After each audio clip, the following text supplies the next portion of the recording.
Oi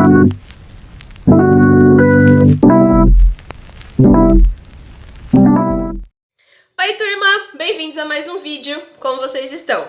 Vocês estão bem? Já lavaram as mãos hoje? Lembrem-se de continuar em casa, sair somente se for uma necessidade, sempre usando a sua máscara, passando álcool em gel e respeitando a distância entre as pessoas.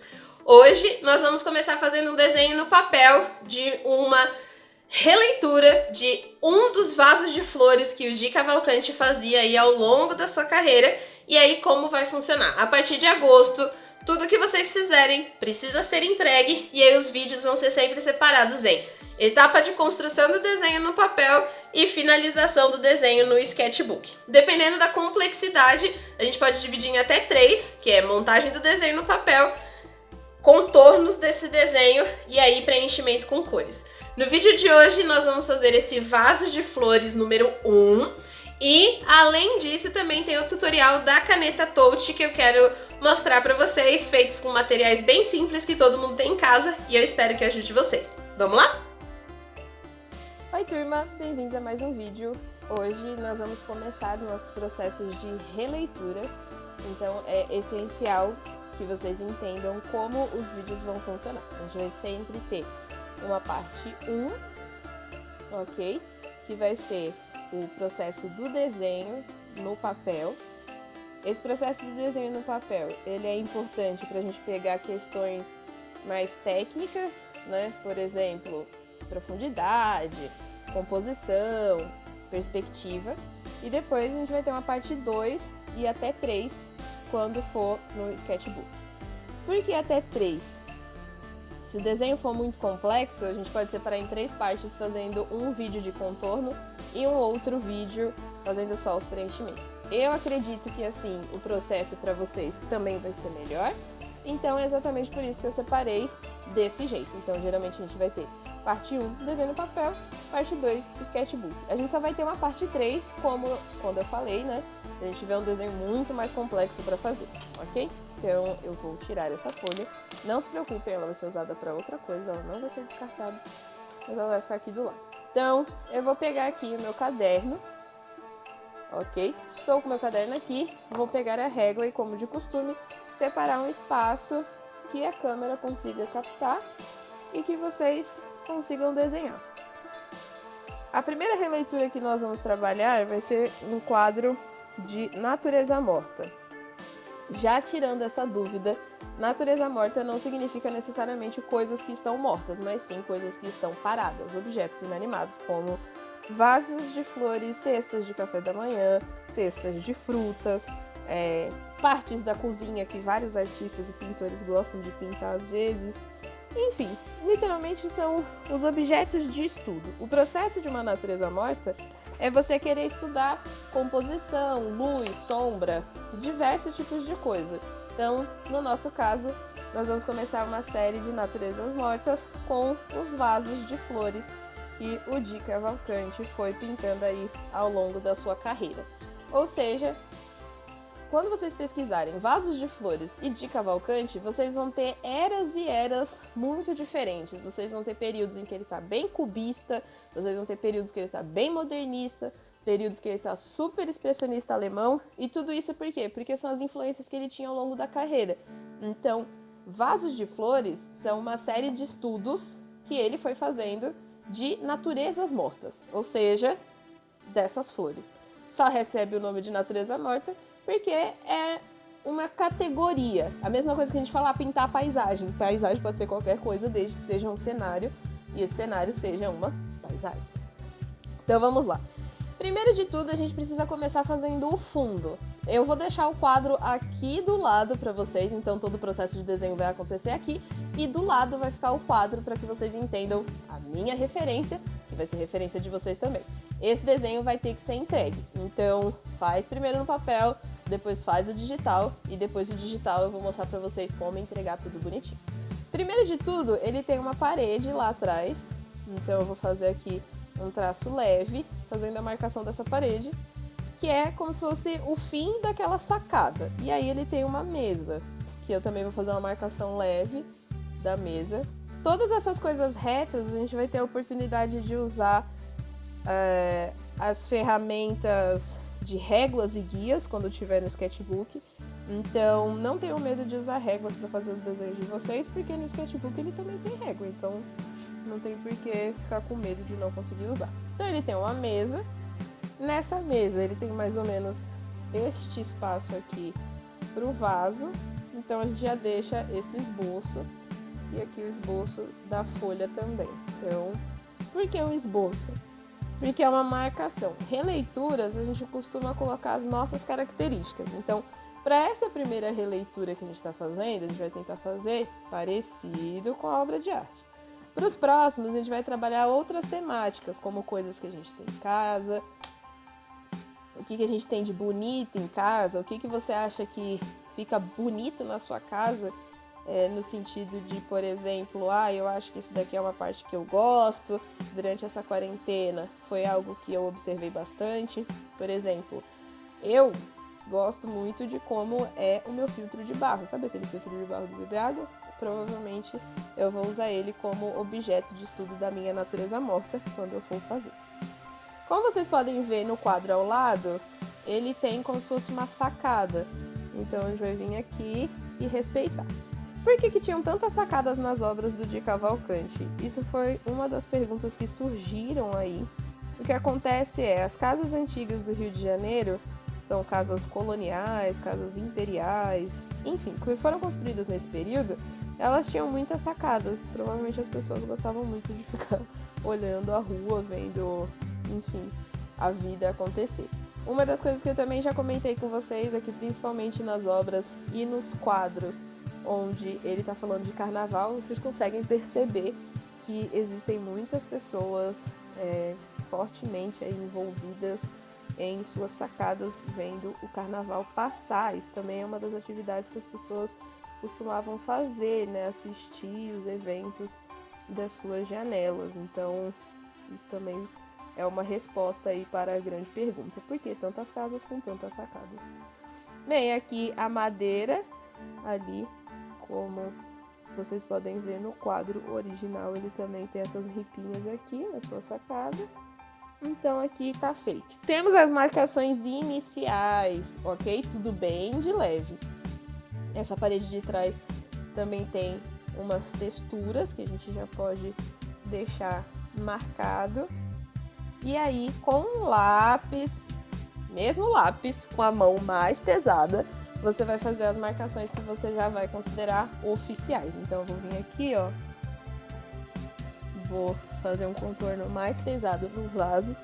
Ele é um vaso que ele tem umas texturas de linha, então essas texturas vão ser aplicadas diretamente no sketchbook, mas eu já vou deixar as marcações aqui acontecendo, ok?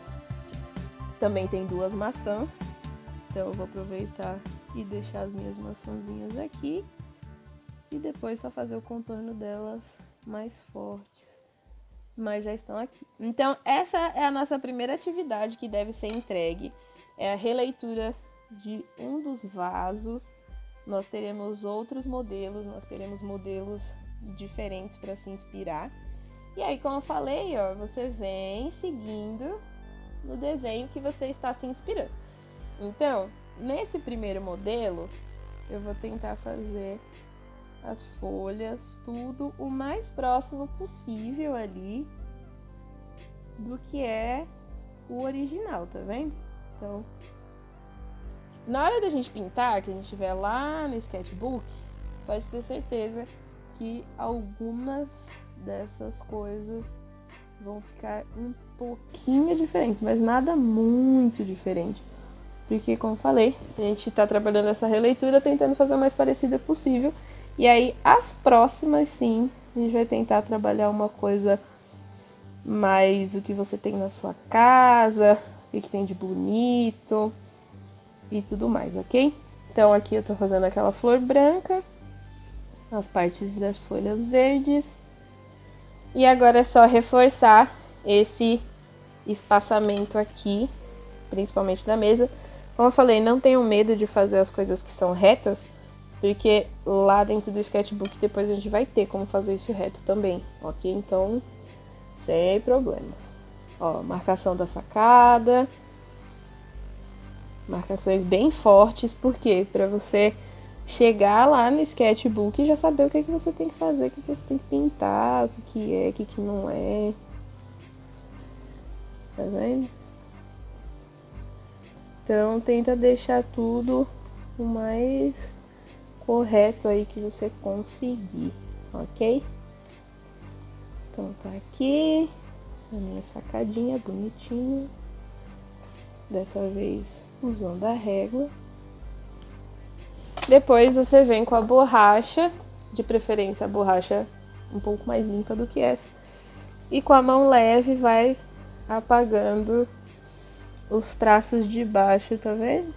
Então, essa é a minha marcação principal. E aí no próximo vídeo a gente vai passar esse desenho aqui lá para o sketchbook, vai fazer contornos, texturas e preenchimentos, ok?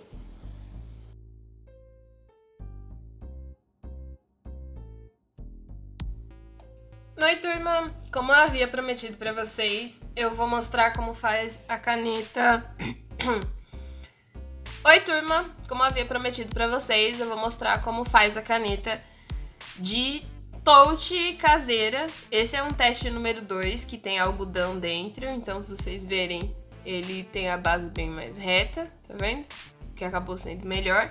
E esse foi o teste número 1 que eu fiz na roda de conversa de hoje de manhã. Então, quem estava presente na roda de conversa de hoje, dia 3 de agosto, viu eu fazendo essa aqui.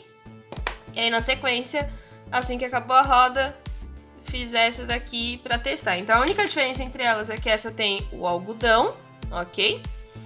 E que essa daqui não tem. Então, dá pra ver a ponta, que é um pouco diferente, ok? Esse tutorial vai ser gravado e vai servir para ambas as idades, certo? Então, se você tem 14 e 15 anos, ou se você tem 12 e 13, vai servir para vocês dois. E aí eu vou adicionar neste vídeo e no pessoal de 12 e 13 anos também, que é para poder ajudar vocês a construírem seus projetos. O que vocês vão precisar? De alguma fita adesiva, que é para colocar em volta. Aqui eu coloquei esparadrapo, porque era a única coisa que eu tinha em casa. E aqui eu coloquei fita isolante, porque também eram as últimas coisas adesivas que eu tinha em casa que não fossem durex.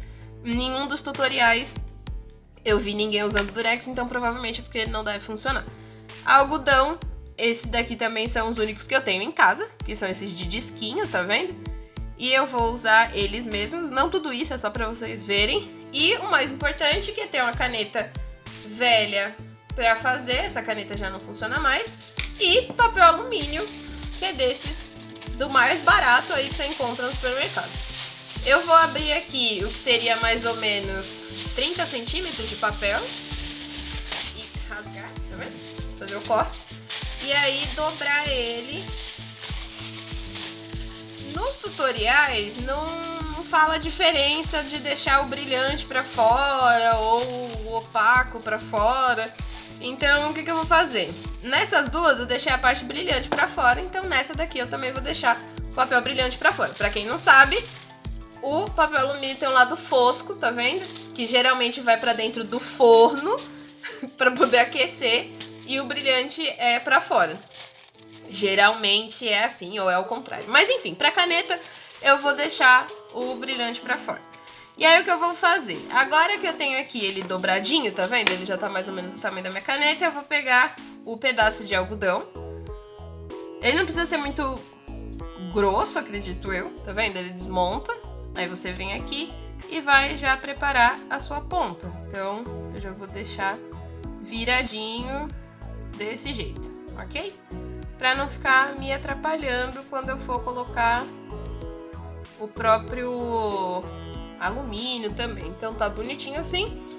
Vou colocar aqui e eu vou virar, tá vendo, ó? Então, o que vai acontecer? Eu vou tentar arrumar aqui a minha ponta pra ela ficar o mais lisa que eu conseguir, porque esse é o resultado que fica melhor. Então aqui é só encapar a sua caneta, dando amassados mesmo, tá vendo? Aperta bem com força. E aí, essa parte aqui de cima você tenta deixar o mais liso que você conseguir. E esse é o mais liso que eu consegui no meu. Aí amassa bem, tá vendo? Pra ele ficar bem rente a caneta, ó, igual essas outras. Amassa, amassa, amassa. O que todos os tutoriais têm em comum. Quando você for pôr o seu adesivo, como eu falei, eu não tenho durex, então eu não usei durex. Mas eu também não vi nenhum tutorial falando pra usar durex. Tesoura, tá vendo? Sem ponta. E aí, o que você vai fazer? Você vai deixar uma partezinha da ponta do alumínio pra fora e protege o resto. Aí. Então, é só dar a volta aqui. E ok. Então, até aqui, correto. Aí, corta. O que vai acontecer? Precisa de um espaço para você segurar, tá vendo? Um espacinho para que você segure. Então, você deixa um espaço aqui, vê onde você gostaria de segurar. E aí, cobre o resto. Você vai vir aqui e vai cobrir todo o resto do alumínio. Eu tô fazendo, como falei, com fita isolante exclusivamente porque era o que eu tinha em casa. Você usa aí o que tiver na sua casa, tá vendo? Essa aqui eu usei esparadrapo porque é o que tinha. Que a ideia é que vocês consigam fazer uma caneta para facilitar o processo. Então, por isso que eu peguei coisas que são baratas, que nem este rolo de papel alumínio é daqueles mais baratinhos, custou R$4. A caneta é velha, todo mundo tem caneta velha em casa. Algodão, todo mundo deve ter algum pedaço de algodão. E adesivo, alguém deve ter alguma coisa de adesivo. Se você não tiver, eu acho que um desse também não deve ser R$3. Mas com certeza alguma coisa para colar deve ter. E aí tá aqui a caneta. Como eu fiz o teste? Peguei o celular e aí eu vou colocar aqui o sketchbook nele para ver se as linhas, né? Tá vendo, ó? Se essas linhas funcionam. Essas letras aqui foram feitas com essa caneta que o topo é reto. Então eu vou abrir um novo arquivo, sketchbook, igual a gente usa nas aulas, e vou testar a caneta que eu acabei de fazer. Lembrando que isso é para todas as idades. Então se você tem 12, 13, 14 ou 15, está tudo ok. Está feita aqui a nossa caneta. A ideia é facilitar para que vocês possam desenhar melhor, recortar melhor, tá vendo, ó?